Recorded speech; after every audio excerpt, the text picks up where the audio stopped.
So after last Sunday, we know Europe's balance of power is shifting. We just don't know yet in which direction.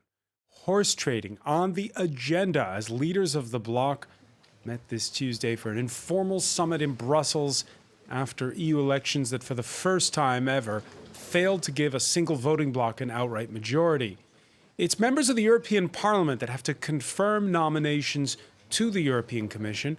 With the splintering of the vote, will it be MEPs or national leaders who have the upper hand in deciding?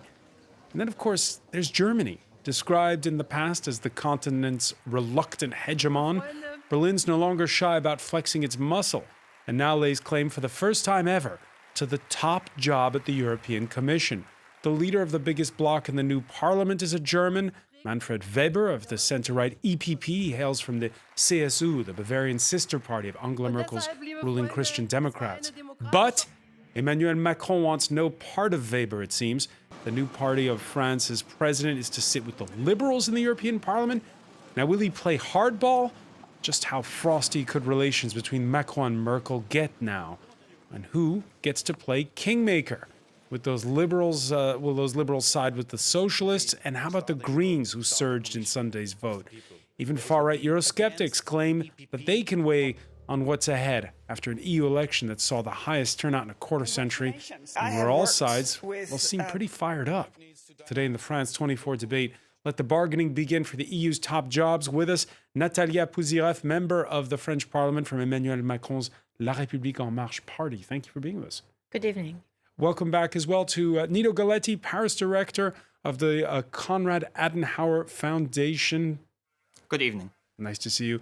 Jakob Hessler, contributor to the Friends of Europe think tank. Good evening. And we welcome back from Brussels, Marco Gambacci, founder of the European Post, contributor to Italian daily newspaper Il Giornale. Thank you. Good evening to everyone. The France 24 debate on Facebook and Twitter, hashtag F24debate. Now, before we ask about the summit in Brussels, guess who came to dinner last night here in Paris? We can show you the pictures now. It was, yes, here he is, arriving in this black car. Drum roll, please.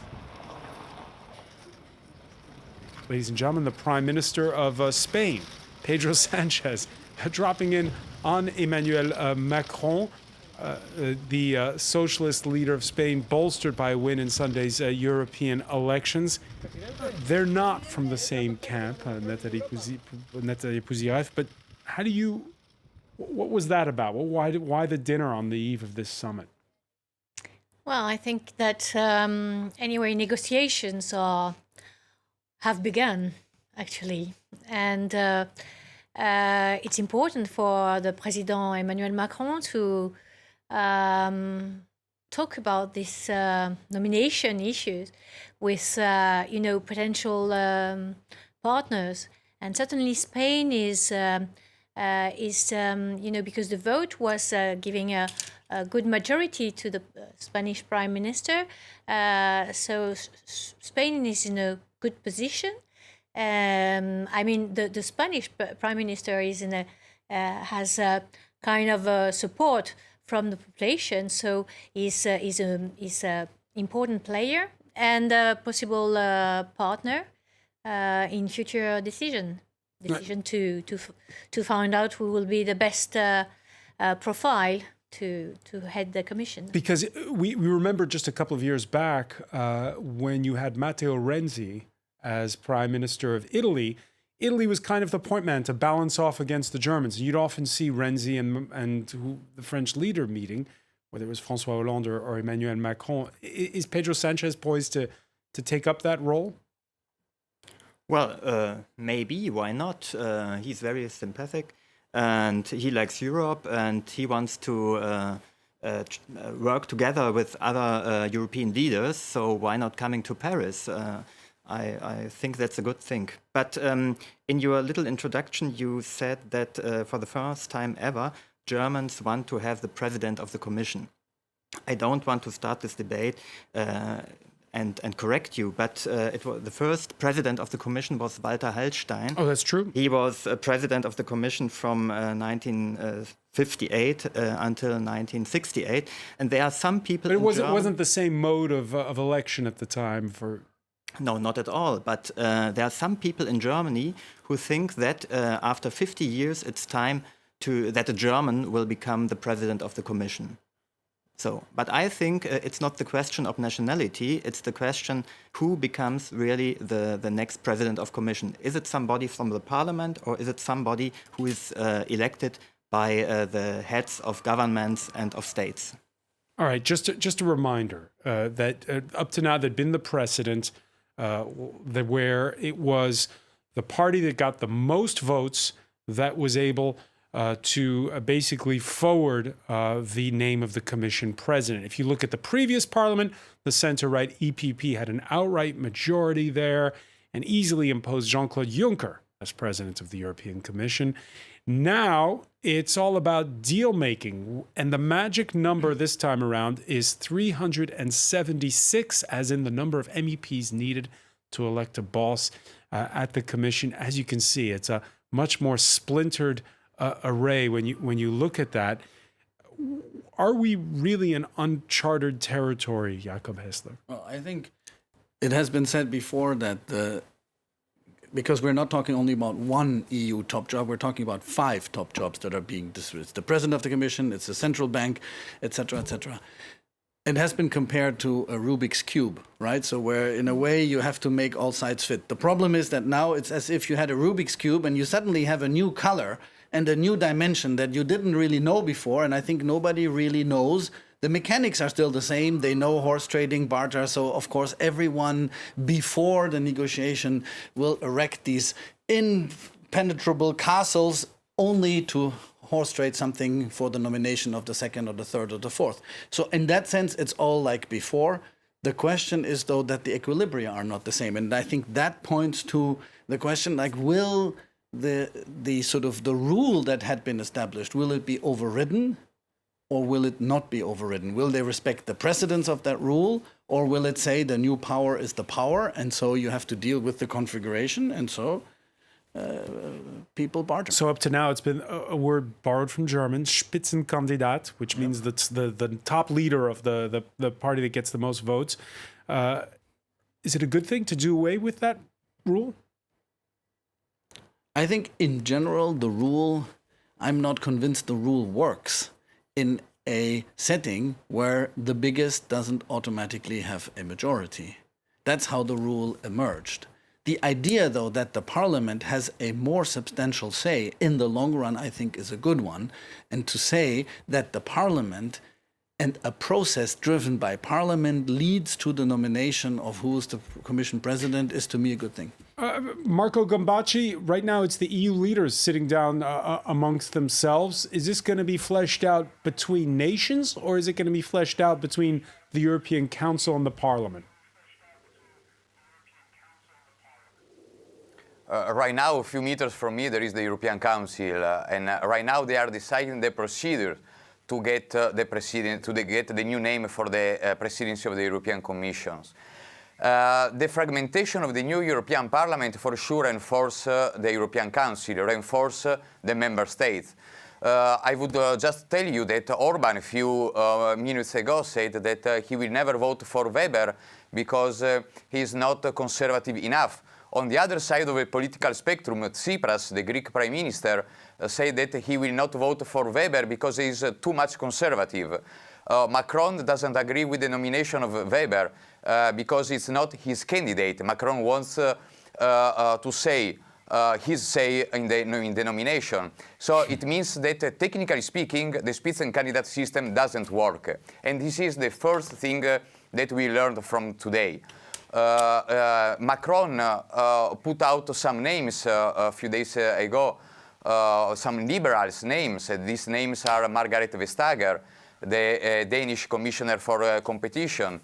But here in Brussels, the name that everyone thinks and everyone says is Michel Barnier, the Brexit negotiator. if we think that Michel Barnier is French and he has a good relationship with Macron, but he is EPP and he has a good relationship with Angela Merkel. His So it is Brexit about negotiation, countries. and he got a lot of. It's about countries, indeed, and after that, it's about countries. It's about the political party, but it's a national political party more than the European political party, I would say. All right, we heard Emmanuel Macron when he walked in for this informal summit. He was asked, because his MEPs are sitting with that liberal bloc, if he supported Margaret Vestager, the announced candidate from that bloc. She, as well as Mr. Barnier, Mr. Timmermans and many others have these competencies. But I don't want to have a debate on names. I want to have a debate on projects, on priorities, and on criteria. Natalia Pouzirev. So let's see, we just heard the name of Michel Barnier, we just heard the name of Franz Timmermans, he's the head of the Socialists. We heard the name of Vestager there. I didn't hear the name of Manfred Weber in that mix. Yes. By the way, sitting where you are 24 hours ago was one of the Renaissance candidates saying, never will it be Manfred Weber. Do you agree with that? In fact, Emmanuel Macron and the government are not really in favor of the Spitzenkandidat principle, because it gives too much power to the majority party and the majority state. And especially since now we are not anymore in a duopoly between the EPP and the Social Democrats. So there's more diversity coming in at the parliament. So so it's good that the game being more open, there may be more choices, and that we manage to find a suitable profile that will be accepted by a larger number. And do you agree with Marco? Of states. Do you agree with Marco Gambacci that it's first a question of nationalities, secondly a question of political allegiances? Or the reverse, but both counts can be the political allegiance and nationality. Well, but the two factors certainly by the end of the day will count. And there's another factor. Don't forget that Manfred Weber has not experienced a position in the government, has not been chief of state, or so this is another maybe criteria that has to be taken into account.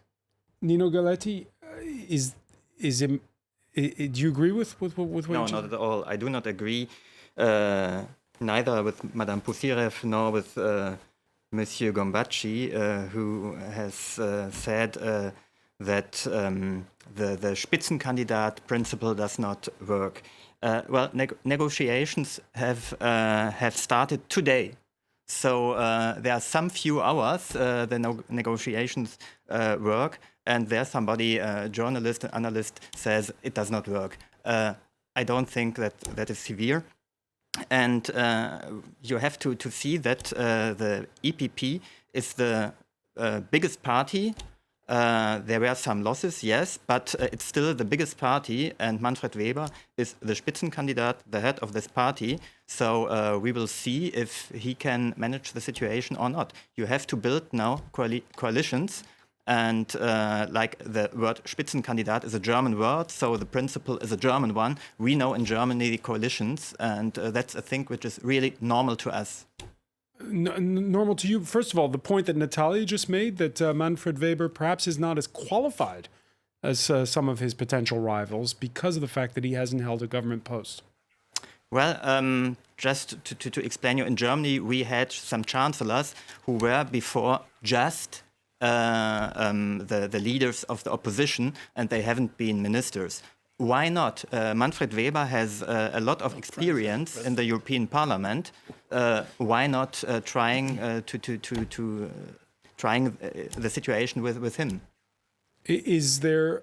You heard Jakob Hessler mention that this is part of a broader mix, right? It's not just the president of the European Commission. There's most notably the president of the European Central Bank, for instance, that's up in this mix as well. Some big jobs. Do you see Macron's position as a line in the sand, or is this just part of the bargaining? Well, there was no Spitzenkandidat for the European Bank, Central Bank. There was a Spitzenkandidat for the Commission, elected last Sunday in between the elections for the European Parliament. So we are talking about the Spitzenkandidat, so we are talking about the President of the Commission. Sure, you can make a little package and take all the 4 or 5 posts, and then you will have...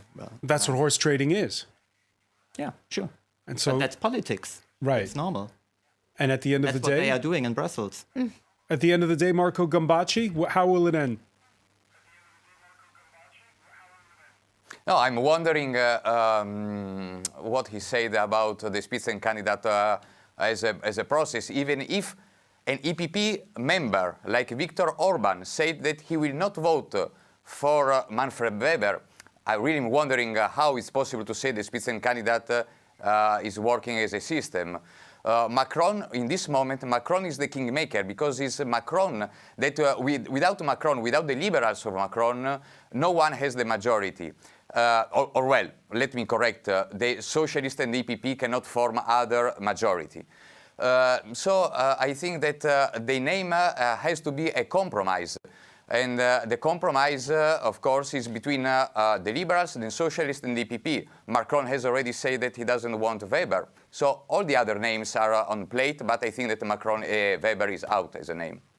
Is Macron the big kingmaker in this one, Jakob Hessler? You agree with Marco? Well, I think he certainly caters to all prejudices you might want to have against Machiavellian French negotiators who, whenever it suits them, depart from previously made arrangements and agreements in order to obtain something for their country. And I think it's certainly the case that, Macron sort of didn't lose the election, but he didn't exactly win it either. So now making the big guy, the 500-pound gorilla in Brussels, is also a way of showing stature, statesmanships, all these things that supposedly people... That's just arithmetic. He's got between 21 and 23 MEPs. But the question is, how do you use the arithmetic, and how do you start a negotiation by saying the other side is already dead? That is a very rude and very powerful way. I mean, if you didn't want Manfred Weber as a content, you would not have been obliged to say it outright. You do that because there is part of a big posture of,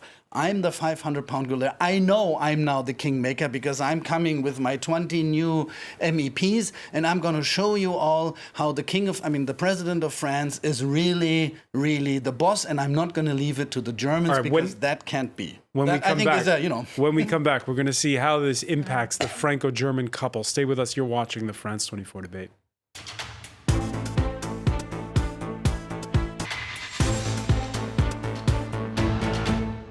Welcome back, or welcome if you're just joining us. It's the France 24 debate, and we're looking at the hard bargaining that's begun after Sunday's European elections have changed the makeup of the European Parliament. With us to talk about it, a member of the French Parliament, Natalia Pouzirat from Emmanuel Macron's La République En Marche party, Nino Galletti, Paris director for the Konrad Adenauer Foundation, Jakob Hessler, contributor to the Friends of Europe think tank, and from Brussels, Marco Gambacci, founder of the European Post, contributor to Italian daily newspaper Il Giornale. 2 weeks ago, the French president had to downplay in a press conference remarks by the usually circumspect German chancellor. Angela Merkel confirming a cooling of relations with Macron, telling Munich-based newspaper Süddeutsche Zeitung there are differences of mentality and differences in the understanding of roles. What do you make of that cooling of relations, Nino Galletti? Well, the Chancellor is right.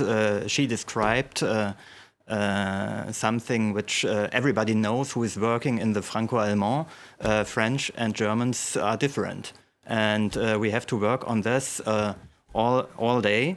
And that's very normal. But you have to handle this. And the big difference, if you look in the history, is that today French people and German people, French politicians and German politicians want to work together. And sometimes you need really a little bit of force, a little bit of power to make things coming through. But it works. Because the the broader public doesn't quite understand what's really going on behind the scenes. On the one hand, they see there have been these joint council of ministers. There are all these Franco-German initiatives. And at the same time, they're hearing remarks from both that, yeah, it's not always rosy between us. Sure, it's not rosy because we have to work together. Yeah, but I think that's normal. I'm confident on the long term, and especially since. What's going on? What's the problem? Once this negotiation and this European sequence is over, in the sense of the election process and the nomination process is over, we'll go back on the normal track of a good and strong cooperation. I think, for both countries, the head of states had their national agenda on their plate, and they had to first give the priority to some internal issues.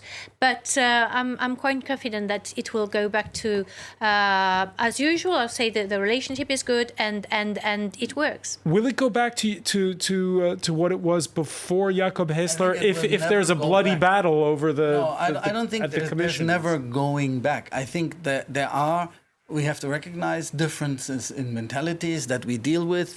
But there are also, and I think that's more important, there are also differences in political outview.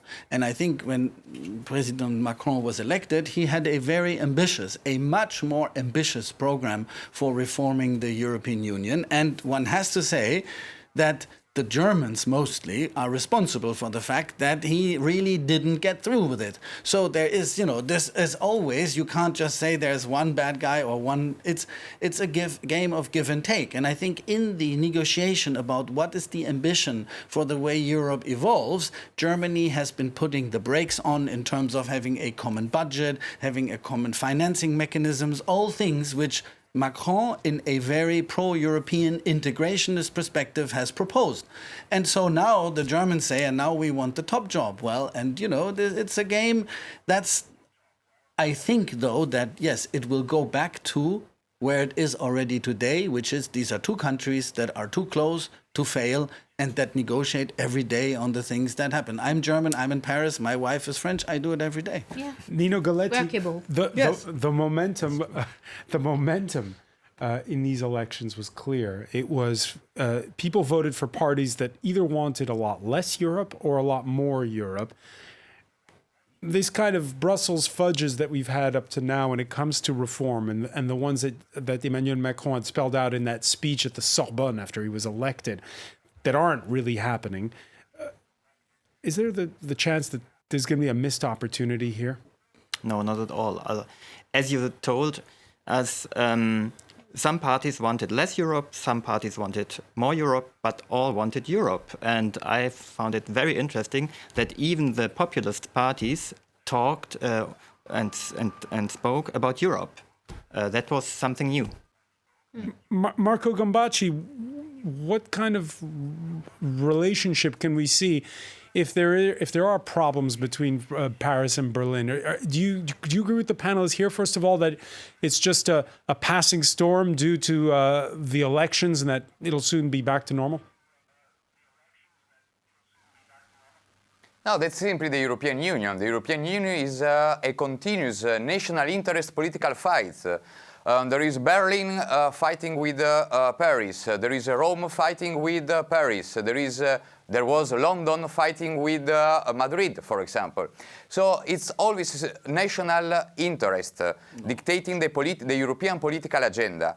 There is no European common interest. And I want to challenge the idea that Emmanuel Macron is a pro-European politician, because as far as we have seen now, he was a very nationalist leader in France. I would remind everyone the migration policies of Emmanuel Macron when he closed the border in Ventimiglia and Bardonecchia with Italy when there was the migration crisis. And I would also want to remember something that has totally forgotten the European campaign, is that France is supporting General Haftar in Libya alongside with Russia, and Saudi Arabia and Egypt, while Italy and the European Union is supporting Sarraj government. So on which side does Macron fight? On the European side or to the national side? And honestly, I think that the second version is the most reliable one. I don't agree with that because I think the President Macron really put the Europe interest as a priority in his when he was running for the presidential election. So it's certainly a conviction that we want more Europe and a better Europe. And this is where I think Angela Merkel is, even if it's not the same exact political, even if they don't share the same exact political views, they can join on the fact that Europe needs to be stronger. And so I don't agree with what was said previously, that we were only playing a national game. And really, it's not in the interest of Europe to play on such basis. We have to think ahead, think for the new generation. We have to think about the challenges that are ahead, like the climate change and security issues, migration issues, of course. But the rules have to be refunded, reviewed, and have to be made maybe clearer for all the member states to abide by those rules. All right. In part one of our discussion, Nino Galletti pointing out that there is a precedent. And why Macron doesn't support Sarraj but support Haftar? Oh, it's not true that he supports Why doesn't Haftar. why he isn't in line with the European Union? No, he's in line with the European Union, and he showed it. But on the other side, because we are so much involved in Africa, and Haftar is fighting against the same people as we are fighting in the Sahel. So of course there's a kind of common goal with Haftar, that we track these terrorist groups that are living, coming down from Libya, going down to the south to Mali. But for sure, we want stability in Libya, and we are not going against the European Union for sure. All right. We were talking earlier about what you said is called national interest. No, French foreign policy outside of Europe pursues a very traditional national interest policy. And in that sense, the foreign policy of the European Union, which is only in its infancy, actually, and let's remember, Francesca Mogherini is also someone who has to be replaced, so who will be the foreign policy person for the European Union? That is a territory, I think, that we haven't even started to really align ourselves on between France and the rest of Europe. I think if we consider foreign policy towards other European member states, I'd already be happy if we get our arms around that. And I agree afterwards, it's deplorable that the European Union can't find and get its act together on Libya, and it's sort of scandalous given how many people die there every day. But that I'm enough of a realist, I think, when it comes to these types of policy questions. Yes, many countries are still in a very, very national interest basic. But this is where we need a stronger Europe to speak of one voice, about this foreign policy and this potential crisis raising in already existing. All right, and the most important of those jobs, again, as we mentioned in part one, and Nino Galletti was talking about it, is the top job, that of the president of the European Commission. Angela Merkel's successor as head of the Christian Democrats, recognizing the poor show of the CDU party in Sunday's European elections, but stands by, Manfred Weber, Annegret Kramp-Karrenbauer, playing the German card to the hilt in her remarks. We have the chance that for the first time a German will be able to take the lead in the Commission, and that is why we have once again communicated this clearly and will represent it in Brussels, including the Federal Chancellor in the relevant council, so that we stand by the lead candidate and we stand by Manfred Weber. It is a question of nationalities, isn't it, to a certain degree, Galletti? Well, as I mentioned before, there are some people in Germany who think after 50 years it's time that a German becomes president of the European Commission. But once again, I think that is not the question to discuss, whether a German, a French, an Italian will become president of whatever. Now it's the question. But you heard her there. She says it's our turn. That's what she's saying. Yes, but she was talking German to a German public. So that's another thing than if she is talking in Brussels to a European public, or if she comes to France and speaks French, and she speaks French very, very good. No, the question now is, does the European Parliament is the European Parliament able to get his own candidate, or is it still the heads of states and governments who will decide? All right, how do we get to that magic number of 376? What kind of deal does the EPP do? Well, I think you have to negotiate on coalitions. What seems like the most likely path? It's the turn of Manfred Weber, it's the turn of Franz Timmermans, it's the turn maybe of somebody else to get a coalition in the European Parliament. But I used our little interruption to read the Lisbon Treaty. There's Article 17, and there it says the European Council, the heads of governments and states, after appropriate consultations, that's what we have today in Brussels, by a qualified majority proposes the European Parliament. What is a qualified majority? You have to speak about the qualified majority of the European Council. That's 55% of the countries and 65% of the inhabitants. So that's more than 300-something deputies in the European Parliament. Yeah, but at the end of the day, you'll need those 376 votes. But first you need the qualified majority in the European Council. Yeah. What's the likely path for finding a candidate? Is it going to be the center-right EPP with the Liberals? And that still won't be enough, right? You'll then need a third party. It's not enough. Yeah, well, I think as Marco was saying, and I think that's why some people, not all cards are on the table, because now we have Vestager, Timmermans, and Weber, and as in many of these battles, the names that are out first are usually never making it.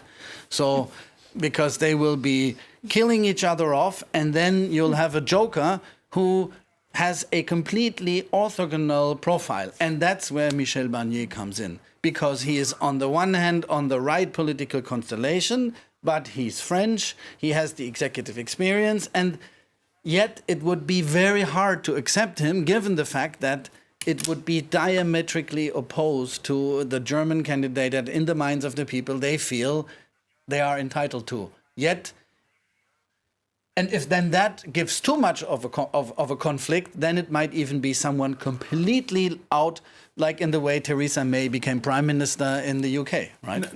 Maybe we can call up again the pie chart which shows the members of the makeup of the new parliament. Natalia Puzirev, how do you get to 376? So first, I would like to answer that we don't know what the cards are. All the cards. I don't know, you don't know, we don't know, and probably negotiations will be going on tonight. And some people have many cards in their sleeves. So it's difficult to know exactly who will be the favorite candidate. But look at this Okay. chart again. And there's another card I wanted to mention. How do you get there? One second. Is that it could be that we have female candidates as well. Well, that would be Margaret Vestager then. So perhaps. that's all. There's others as well. Who destroyed Siemens? How do you get to it though? When you look at Yes, I think there's all the head of state will have to lobby to try to convince their partners from other groups, to find a possible majority. Because if we go on with the principle of Spitzenkandidat, there will be a blockage. So I think they are not going to go to this path. They will avoid a blockage. I don't know who it will be. Who will be the candidate for sure, but avoiding a blockage is important. all right, earlier Marco Gambacci mentioning that even though he's a member of the EPP, of Hungary's Viktor Orban is perhaps looking elsewhere. Matteo Salvini still hopes to poach him, his Fidesz party, from the EPP, and Monday made overtures to the entire voting bloc.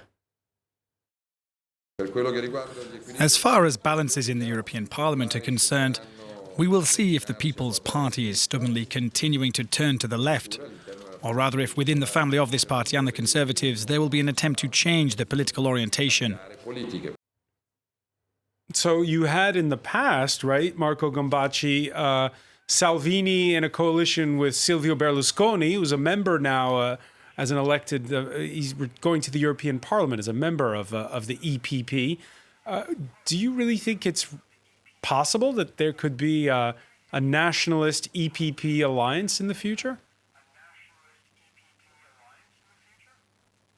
Maybe in the future, but not nowadays, not in this legislature. Before the elections, Berlusconi himself proposed an EPP populist alliance to get a new Europe for this legislation. But actually, reading the number, this is not possible. So this legislation, no. But as you mentioned before, in Italy, EPP, Forza Italia, has an historical alliance with Liga, that at the time was called the Liga North, and with the right-wing Alleanza Nazionale, then now Fratelli d'Italia. So I think that the EPP at one moment will have to decide what to do, if to look on the right side, continuing to stay with Orban and speaking with the conservative side, or moving towards the center and speaking more with Macron and continuing leading this European Union. But something has to be decided, otherwise it's difficult to maintain a good relationship with both sides. And what's the most likely path to picking a president of the European Parliament? Who's going to do an alliance with whom? I think that the only alliance possible is among EPP, the Liberals, and the Socialists. With this alliance, to elect the top job in Brussels, in the European Union, that also the European Parliament doesn't have to say anything on the ECB, but of course the head of states will decide this as well. And after, in the European Parliament, the majority can change according to the topic. I would remind also that the last European President, Antonio Tajani, was elected with a majority not between the EPP and the Socialists, but among EPP, the Conservative and the Liberal. So according to the topic, the majority can change in the European Parliament. So that's the way it's going to work, Jakob Hester? If you look at the arithmetic, the Liberals, the Greens, and the Social Democrats can't get their candidate through because they don't have enough votes. So actually, no constellation without the votes of the EPP is possible.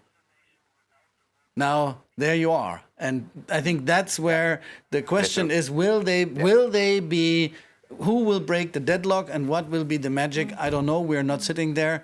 But usually these Europeans get creative after dessert, and then, they'll come up with something. But what will it do for the street credibility of the European Parliament if there's... Because Germany, I know, has a GroKo, a grand coalition right now. Yes. But is that going to sit with voters from across the continent, again, when they've just voted for entrenched positions, to have this grand compromise?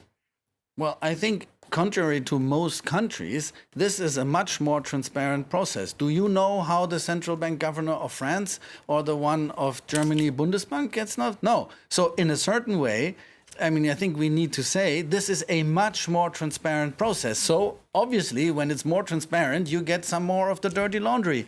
But I think I agree with our Italian colleague, getting them elected doesn't mean in the future they will have to vote alongside these blocs. I think to the contrary, this new European Parliament will be more political than ever. And even on the populist right, the people don't agree. You cannot compare the Latvian and Swedish extreme right, who hate Russia, with the Salvini and Orban ones, or even French Marine Le Pen, who are in bed with Putin. So on certain topics, they also won't vote together. On migration, Salvini wants the quotas to be distributed. You say this to Herr Orban, and he says, "Oh no, over my dead body." So I think we will see much more issue-related alliances in the European Parliament going forward.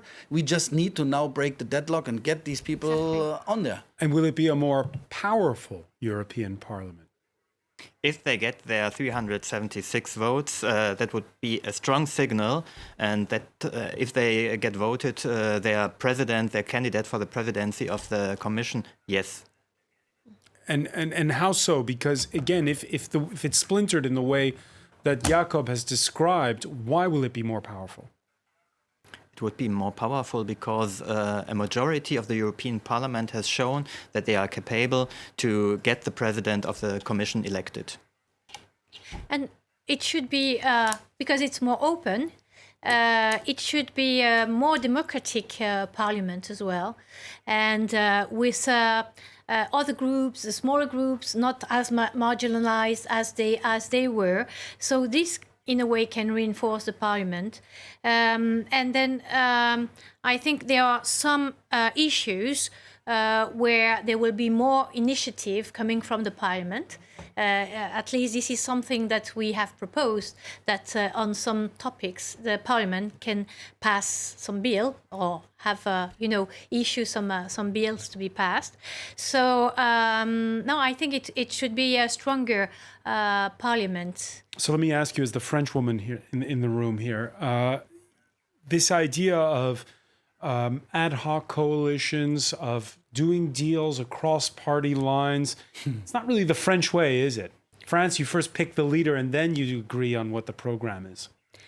No, but there's the selection of the top jobs that has to be conducted in a certain way, which avoids any deadlock, Sure. as we said. And then there's the normal operations of the parliament. And I think with the liberals in the middle, 100 seats or so ever, we will go through, we'll look for a majority by project. And I'm sure that on some topics we'll be able to find compromise with the Greens, for instance, on environmental issues, and on security we can find certainly common grounds with the EPP. And I think it will be good for the people, for all the European citizens, that we can manage this kind of majorities by projects. Do you get the sense that in your constituency, that citizens understand the way the European Parliament works?